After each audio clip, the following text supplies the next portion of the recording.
fact, children have to be educated out of this way of looking at the world. I realized this when my kids were very young and I was reading them a book, Winnie the Pooh. And Winnie the Pooh gives you a great idea of how there is a certain natural, childlike way of looking at the world in a teleological way. You may remember a story of Winnie the Pooh walking in the forest one day. He came to a place in the forest, and from the top of a tree there came a loud buzzing noise. Winnie the Pooh sat at the foot of the tree, put his head between his paws, and began to think. Here's what he said to himself. That buzzing noise means something. You don't get a buzzing noise like that just buzzing and buzzing without its meaning something. If there's a buzzing noise, somebody's making a buzzing noise. And the only reason for making a buzzing noise that I know of is because you're a bee.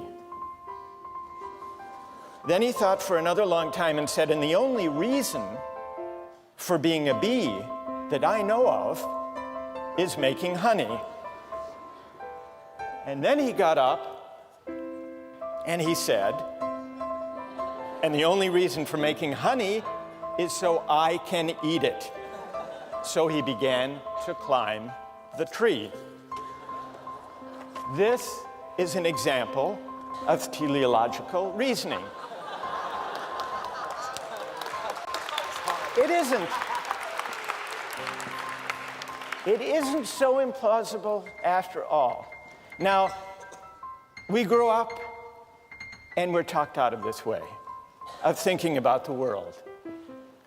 But here's the question.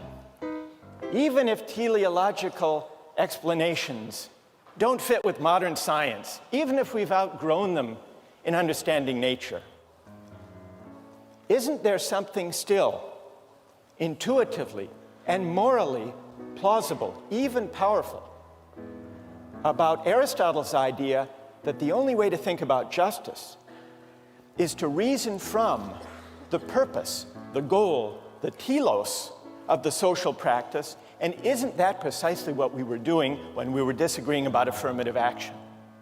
You could almost recast that disagreement as one about what the proper, appropriate purpose or end of a university education consists in.